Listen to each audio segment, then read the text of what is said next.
Today's courtroom showdown starts with something you almost have to see to believe. A simple traffic-related court appearance suddenly spirals into a bizarre debate about gold-fringed flags, alternate legal identities, the Uniform Commercial Code, and whether someone can appear in court without technically being the person named on the ticket. And trust me, the judge in this case has heard it all before.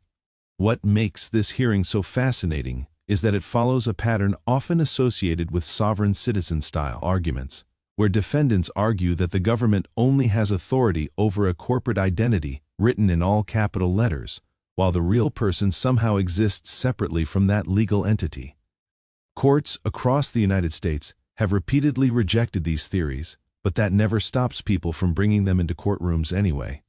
Now here's where things get even more dramatic. Instead of getting angry immediately, this judge actually gives Julia Hollingsworth a surprising amount of patience. He listens carefully, tries to keep the hearing moving, and repeatedly gives her opportunities to simply identify herself and proceed normally.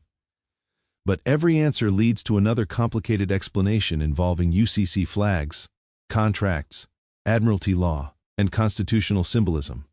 And if you think the courtroom confusion stops there, think again, because Julia continues insisting that the American flag behind the judge somehow changes the court's jurisdiction.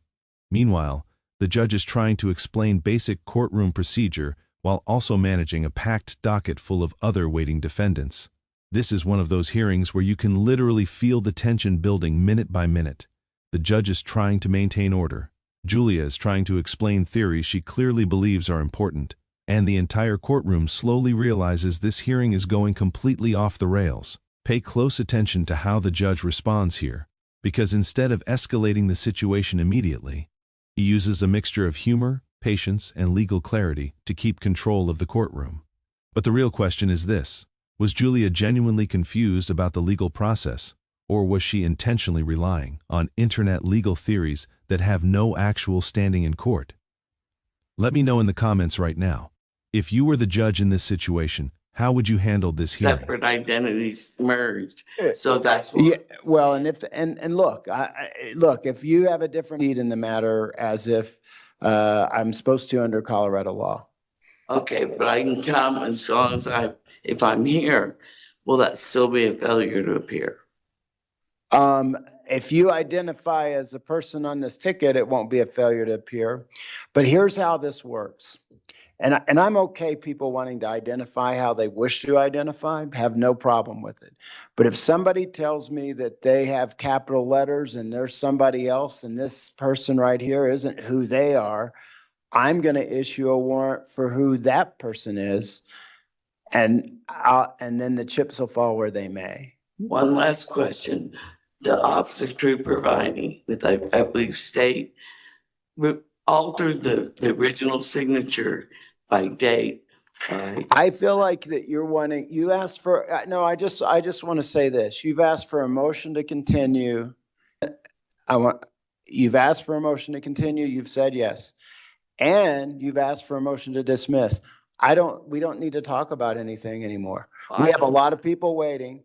Okay, I don't know how to get the original ticket. What's that? I must have a different version. And now we arrive at the moment where the hearing completely transforms from unusual to genuinely surreal. Notice what just happened. After all the confusion surrounding identity, Julia suddenly says her name is Anthony Edwards. At this point, the courtroom is no longer debating traffic issues. It's struggling to establish basic legal identity and procedure. That's why the judge keeps repeating the same questions over and over. Without confirming who is actually appearing before the court, the entire legal process grinds to a halt. Now, legally, the judge is absolutely correct here. A defendant can represent themselves, challenge evidence, file motions, or plead not guilty.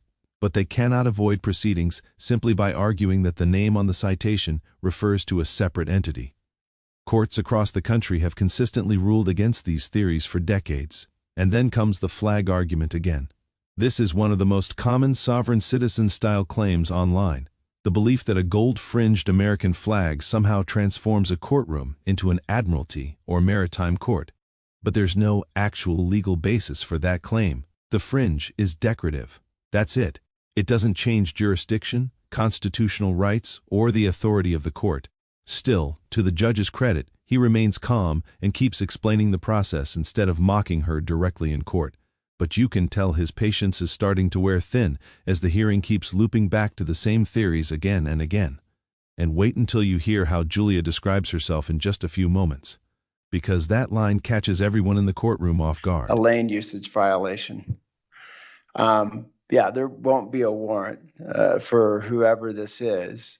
There is the option for this person to either plead not guilty and come to a full hearing, or if they do not appear, then it would default. Or they could plead guilty and then they could go to the front desk and they could make arrangements to pay or pay today.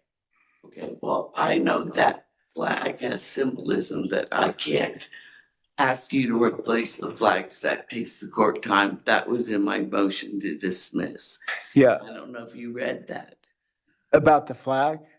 in my motion. Yeah, I am actually intimately involved with the idea that some people feel like that's the British flag, and that that's pledging allegiance or giving allegiance to the British crown and such. Right. But I'm not. I am a state court judge here, and I basically. This is the exact moment where the hearing shifts from legal confusion into something much more emotional and personal. When Julia says, "I'm not a sovereign citizen, I'm just neurospicy," you can hear that she's trying to explain her thought process in a way that feels authentic to her. And to be fair, courtrooms can absolutely be overwhelming environments, especially for people dealing with stress, anxiety, or communication difficulties. But at the same time, the court still has to operate within actual law and procedure. The judge cannot pause proceedings every time someone challenges the legitimacy of the American flag, questions jurisdiction without legal basis, or refuses to clearly identify themselves. That's why the judge keeps redirecting her toward practical courtroom steps. Plead guilty, plead not guilty, request a hearing, or appeal later. And honestly, the judge's response here is pretty strategic. Instead of arguing endlessly about internet legal theories, he keeps grounding the conversation in procedure. He even explains the appeal process all the way up to the U.S. Supreme Court, essentially saying, "You're free to raise these arguments properly through the legal system." That's actually an important legal point a lot of viewers miss. Courts don't silence people for having unusual beliefs. They simply require those arguments to fit within recognized legal procedure and evidence standards. But the biggest takeaway here may be how quickly misinformation online can spiral into real-world courtroom consequences. Because once someone becomes convinced that fringe theories override established law, even a simple traffic hearing can become a 2-hour legal maze. Do you think social media and internet legal experts are making situations like this worse? Thank you, Ms. Hollingsworth. I hear you. Okay, Can you good. give I'm me? glad you understand. 24th at 10 a.m., April 24th. Okay, April 24th at 10 a.m. We'll have this hearing on the lane usage violation. Okay. I never got a copy of the ticket. And what I did get from the clerk was different than what I was written, because the officer finding had basically taken the contract that we signed and changed everything about it. Okay, you can present that on April 24th. That's the day. I'll consider all that, Ms. I Hollingsworth. have to pass a threshold and go with the symbolism, even if it's just a symbolic flag. I know there's a constitutional law and admiralty law, and sometimes people, I'm neurodivergent, I have to be active, so I annoy a lot of people. Sure. So I'll see you on April 24th, and the flag will be here. That one. Yes. Gold Fringe. Yes. That falls under admiralty law of uniform commercial code. Okay. Well, that's not really what I was. Well, and I understand. And there's a process for you to be able to appeal, Ms. Hollingsworth. You can appeal the court, and then you can go to the district court judge, and you can appeal At the end that. of the day, this hearing was supposed to be about a relatively minor lane usage violation, but instead, it became a perfect example of what happens when courtroom procedure collides with pseudo-legal internet theories. Throughout the hearing, Julia Hollingsworth repeatedly questioned the legitimacy of the court, referenced all caps legal identities, challenged the symbolism of the gold-fringed American flag, and raised arguments tied to UCC and admiralty law concepts that courts have consistently rejected. Meanwhile, the judge continuously attempted to keep the hearing focused on practical legal procedure, identifying the defendant, entering a plea, and scheduling the next court date. One thing that really stands out here is the judge's patience. Even while the hearing drifted into bizarre territory, he repeatedly allowed Julia to speak, explained her options, clarified the appeals process, and avoided escalating the situation unnecessarily. That balance between maintaining courtroom order and respecting someone's right to be heard is not always easy to achieve. Legally, the outcome here was straightforward. The case was continued, a not guilty plea was entered, and a future hearing date was scheduled. But, socially, this hearing says a lot about how online misinformation and misunderstood legal theories can dramatically complicate even the simplest court appearances.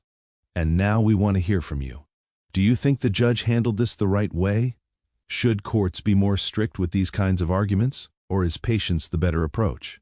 If you found this case as shocking as we did, make sure to hit that like button, share your thoughts in the comments, and don't forget to subscribe for more jaw-dropping courtroom breakdowns.